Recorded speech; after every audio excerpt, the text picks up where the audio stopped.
the 2026 gathering for Black Sheep. A long day ahead of us. Doc, what's up, brother? You're walking this time. Last time I saw you, you were barely walking. I know, right? How you been? Good. Just saw you for certain magazine. Yeah, I'm old. Guys, this is Bob Fossman. Hey, so this is the new Miami chapter? Nice. Good morning. Excuse me. We missing one, which is my son's wife. Sensei, what's going on, man? Good morning. Good morning.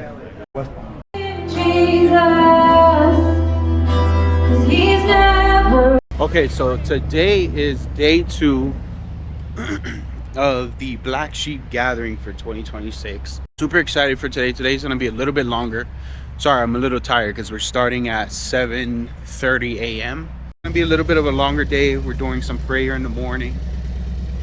Then following that, we have some worship, communion. We have a couple used to be friends of Black Sheep, now are getting patched in today. So that's also exciting. And then we have some breakout sessions, and then more worship, and then another breakout session, and then we should be good for the day. But that's what today is going to consist of. It's from 7:30 in the morning, so I believe 7 p.m. I could be wrong, but yeah. So we're going to be here a little bit longer. I have some interviews coming for you guys as well too. I have some things lined up for you guys, but I hope you guys enjoyed today's video. Thank you guys for being here. Really is. This is my first gathering, so I'm super excited for this. Right. You just can't tell right now just because I'm tired, but yeah. Dang, I'm so fat. I'm out of breath walking. But all right, I'll catch you guys on the next.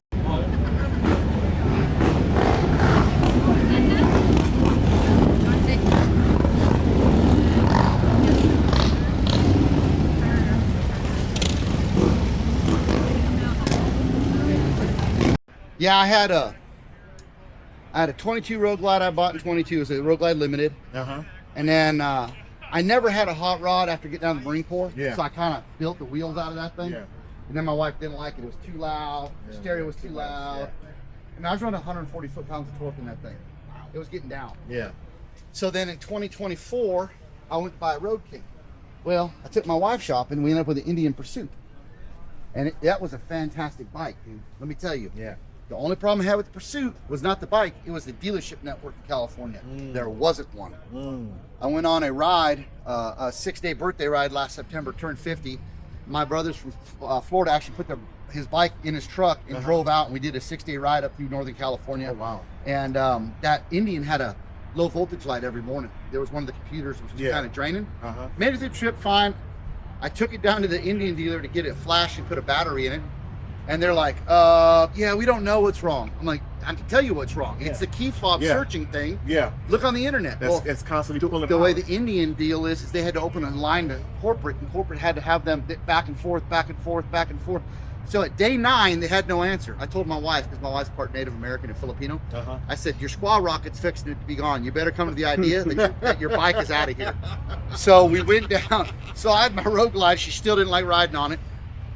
We went down, I traded that Indian for a 24 Ultra Limited brand new at Temecula, and they had it marked down. I said, John, I'm not gonna mess around. I was a sales manager. I said, they had it at like 38 MSRP. Yeah. I got it for 26 and change. Wow. Plus tax and license because they wanted to move it. Yeah. Black on black on black. Now I had no intention of trading either of those in. The last day in March of this year, I'd kind of been fooling around looking at a Road King. I told him, I'll give you my hot rod Road Glide and $5,000 cash. Give me the Road King because I want to do a performance Road King out of it. Yeah.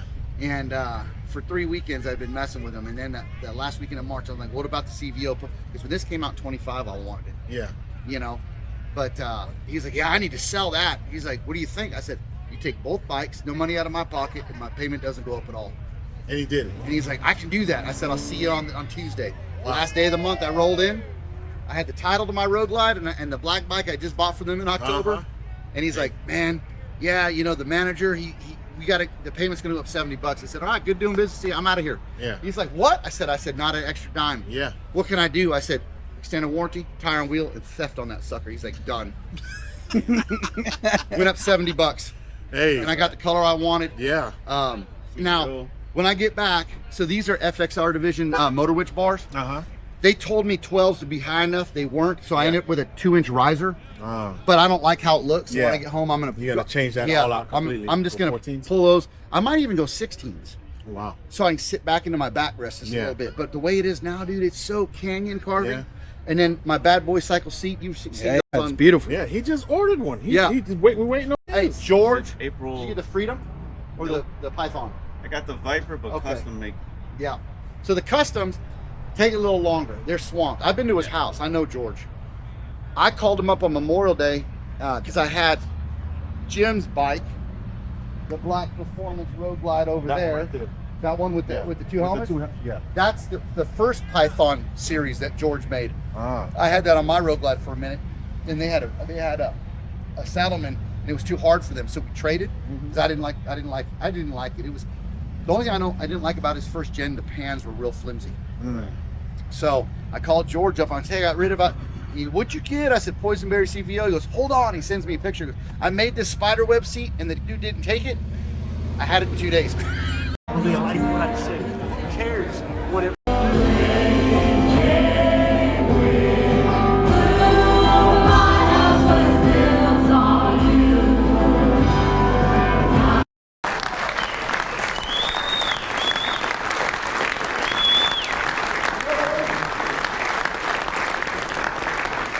our National Director East, Abner Octaviani.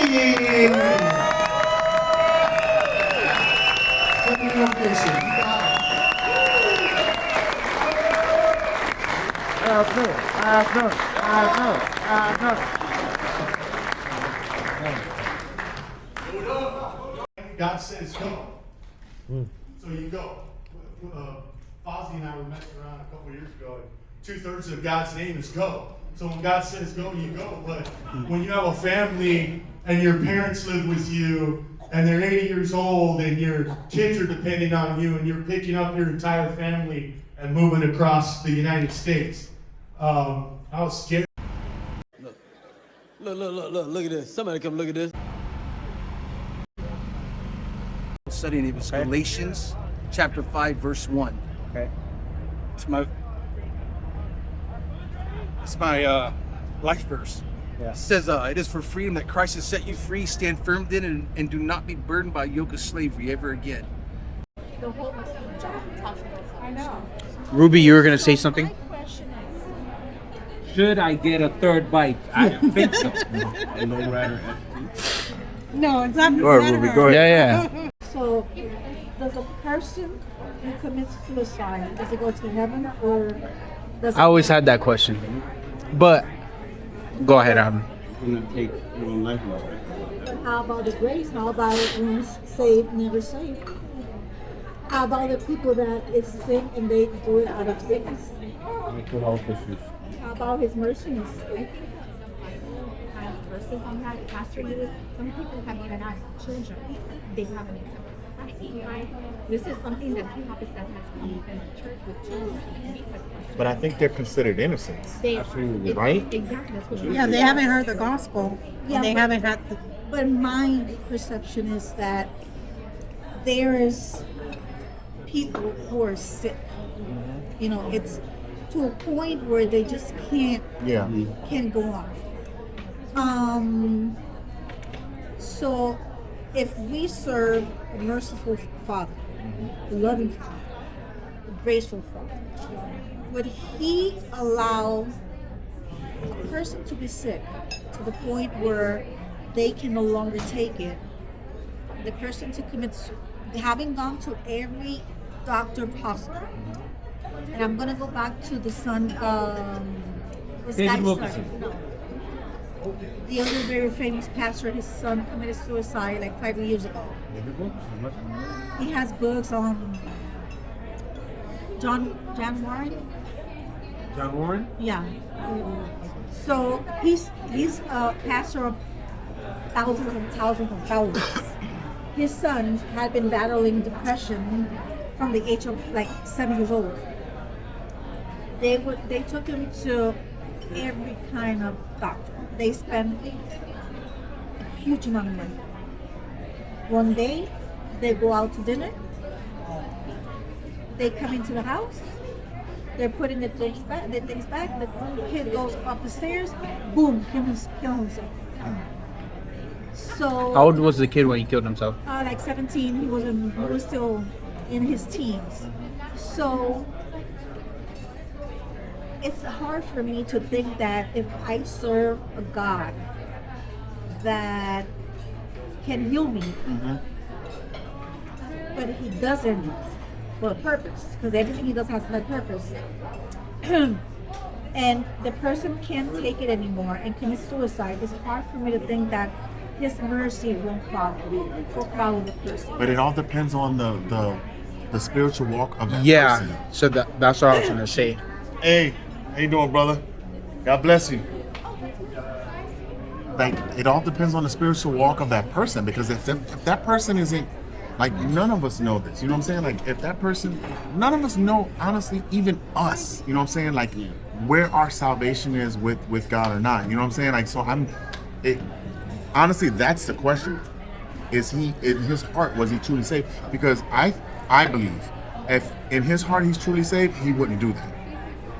That's just me. But the human in us would be like, man, why go through this? You know what I'm saying? Like, so I don't know. There's also God's grace.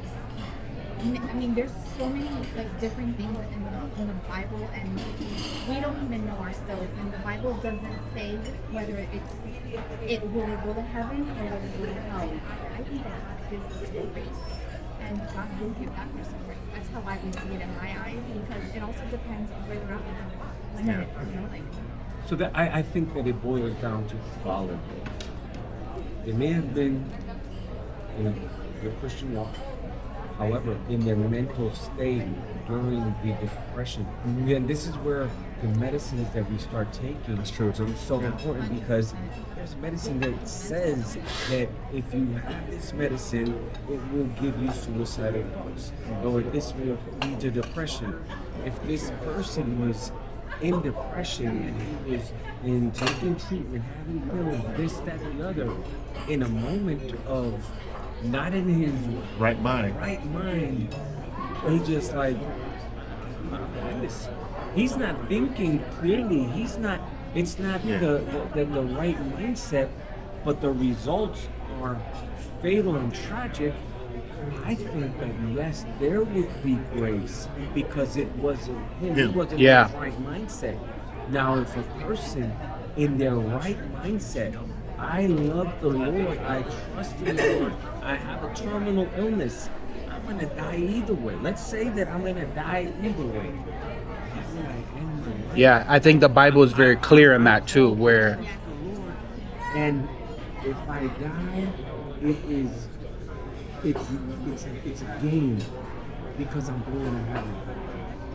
But am I going to kill myself to fast forward? yeah, that's To trust in God and say, Lord, if you're gonna heal me, heal me. And if not, if I'm to die, so be it. But I'm not gonna take my life in my hands. And you know, I truly believe that when you're sick, I was a young boy. I was 19 and I had cancer. I never thought that it was gonna be lethal. I thought I'll go to the hospital, you know, lose my hair, whatever it is. That's it. Little did I know that my days had been numbered. And it was only by the grace of God that He gifted me with a second opportunity. But my days were numbered. I never thought I could die from that, because my faith was God can heal me. Today still, my kidneys are jacked up, God can heal me. I'll drink the pills, all the pills that you give me, I had a handful every day, twice in the morning and the evening, because I have to. But do I believe that God can heal me? Yes. But I'm in the right mindset. I've been blessed with a right, no depression, no nothing. Somebody with depression, drinking pills. There is somebody that goes. Rick Warren. See, I was thinking about But I like that question, because I always wrestled with that. But it boils down to what you guys were saying, is where you're at in the mindset, because the Bible is very clear. Committing suicide is a sin, regardless. And I think it's one of those things where, like, you brought up a good factor. It's like those pills end up bringing side effects, and sometimes you may be in the right mindset, but it isn't the doing of your own. It's what you're taking, what is prescribed to you. So then in that case, are you now sinning because you killed yourself, but it wasn't your own doing? But there is that other side where it's like you weren't walking with the Lord, and then you go ahead and say, I'm gonna end my life. At that point, you've committed sin already. You were gonna say something.